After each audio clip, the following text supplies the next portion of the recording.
कथा भक्तमाल में बड़ी प्रचलित है, बड़ी प्रसिद्ध है।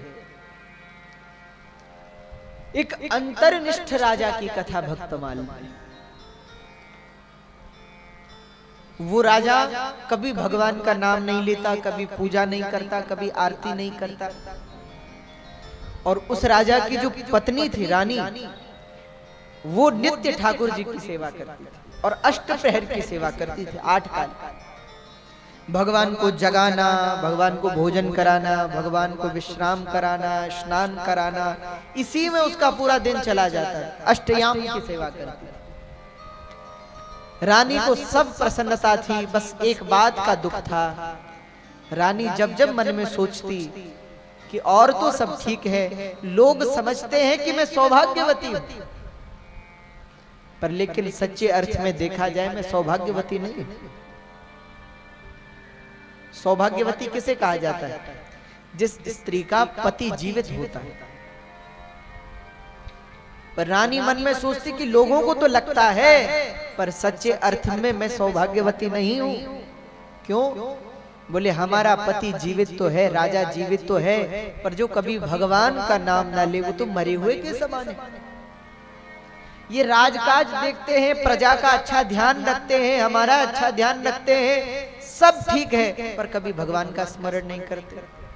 ऐसा व्यक्ति तो मरे हुए के समान है। रानी कई बार प्रार्थना करती, भगवान का नाम लिया कीजिए, तो राजा रानी के मन को रखने के लिए थोड़ी देर राम राम कर लेता और फिर चला जाता। इस बात से रानी बड़ी दुखी रहती।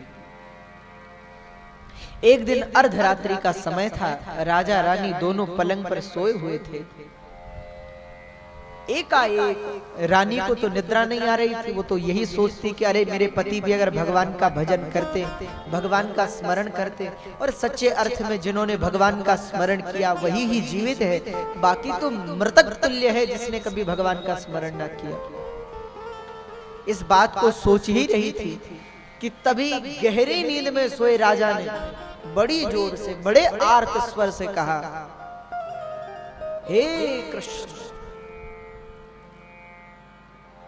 और जैसे ही राजा ने कहा हे कृष्ण, राजा का रोम रोम रोमांचित हो गया, शरीर से पसीना बहने लगा, नेत्र से जल प्रवाहित होने लगा, शुद्ध सात्विक सब भाव प्रकट हो गए शरीर में, मुख का रक्त वर्ण हो गया राजा का।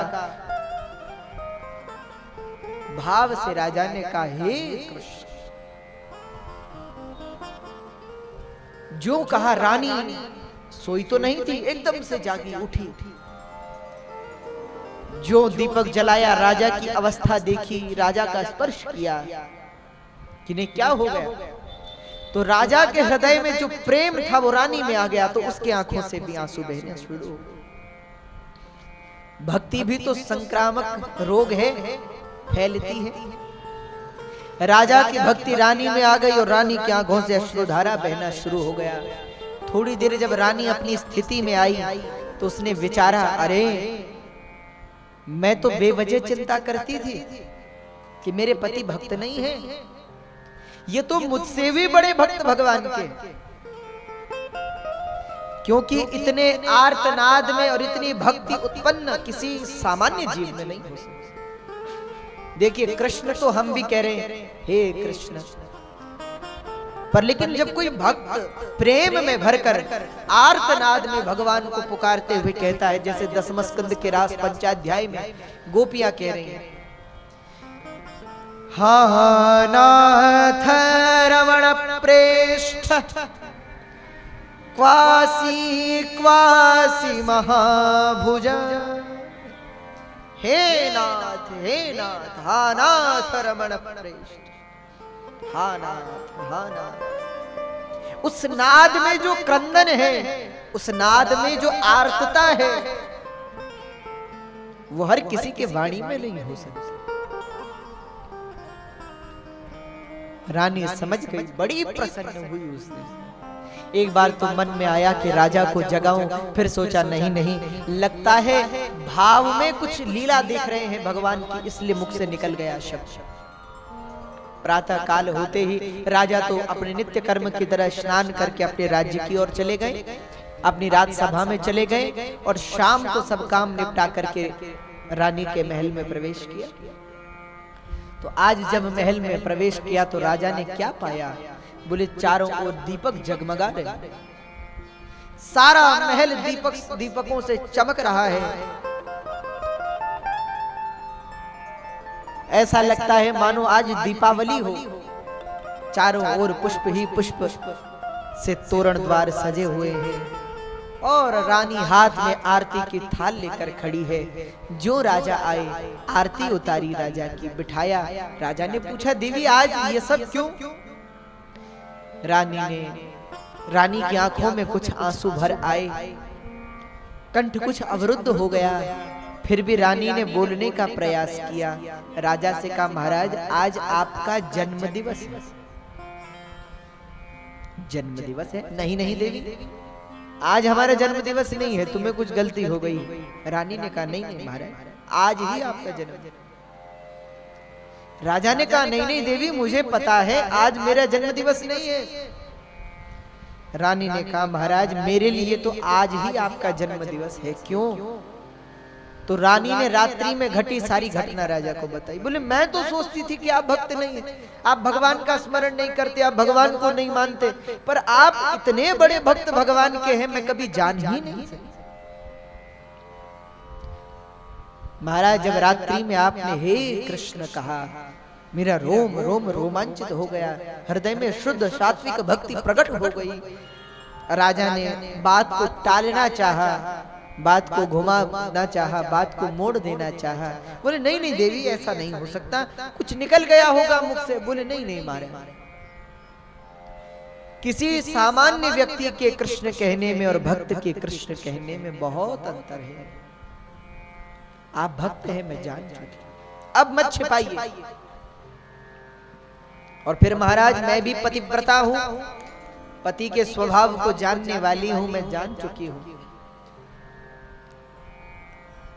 जब राजा ने देखा कि बात खुल गई है तो राजा ने कहा अब जब राम निकल गया, कृष्ण निकल गया, कृष्ण तो ये नाम मेरा प्राण था, और जब प्राण ही निकल गया तो मैं जीकर क्या करूंगा। ये कहते ही राजा ने अपने शरीर का परित्याग कर दिया, शरीर छोड़ दिया राजा ने। बोले आज तक हमने अंतर मन में साधना की, किसी को पता लगने नहीं दिया कि हम भक्त हैं, और अब जब सबको पता लग ही गया, जब कृष्ण निकल ही गया तो हम जीकर क्या करेंगे, प्राण त्याग दिया। तो भैया समाज में अगर कोई ऐसा दिखे कि ये भगवान का नाम नहीं लेता, ये भगवान का नाम नहीं जपता, तो ये मत सोचो कि ये तो भक्त है ही नहीं। न जाने कौन किस अंतर्निष्ठ रूप में बैठा हो भजन के लिए। पर समस्या क्या है, आज हम लोग समझते क्या है, कोई भक्त नहीं है, केवल मैं ही भक्त हूं। जबकि मानना क्या चाहिए कि और तो सब भक्त हैं, बस मैं ही भक्त नहीं हूं, और तो सब भक्त हैं। हमारे संत जिन्होंने जीवन भर भगवान का भजन किया वो भी कहते अरे हमें तो भगवान के प्रति प्रेम ही नहीं है, हमें तो भक्ति ही नहीं है। महाराज आप लोग तो कितनी भक्ति करते, हमें तो कुछ प्रेम है ही नहीं। तुलसीदास जी कहते हमने तो कभी राम को भजा ही नहीं, हमें तो प्रेम है ही नहीं, हमें तो भक्ति है ही नहीं। चैतन्य महाप्रभु जिन्होंने जीव मात्र को भक्ति का प्रेम का दान दिया, वो चैतन्य महाप्रभु कहते हैं हमारा हृदय तो शुष्क है, हमें तो भक्ति ही नहीं है। अपने शिष्यों से कभी कहते अरे तुम में बड़ी भक्ति है, कुछ भक्ति हमें दे दो। तो भैया भगवान के भक्तों को संतों को पहचानना तो भगवान से भी ज्यादा दुष्कर है। कई बार भक्त संत प्रकट हो जाते हैं तब उनकी महिमा का बोध हम लोगों को होता है। जैसे कथा के प्रथम दिवस में एक माता जी हमको मिली, वो कह रही थी कि हम देवरा बाबा जी के शिष्य हैं। व्रजमंडल की अनुपम विभूति रहे देवरा बाबा, जिन्होंने योग के अनेक प्रकारों से कई वर्षों तक प्राणों को देह में धारण करके रखा। तो तो भैया संत कभी कभी प्रकाशित हो जाते हैं, तब उनका चरित्र सुनने को हमें मिलता है, नहीं तो संत तो छिपे हुए रहते हैं। छपने वाले संत नहीं है, छिपने वाले संत। और हम लोग कैसे छपने वाले हैं? हम लोग अगर एक माला जपे तो बगल वाले को 10 गिनाते, हम 10 जप रहे हैं, 10 माला हो गई हमारी। हम लोग तो छपने वाले हैं, संत तो छिपने वाले होते हैं। तो नाम ही धन है, ऐसा उत्तरांचल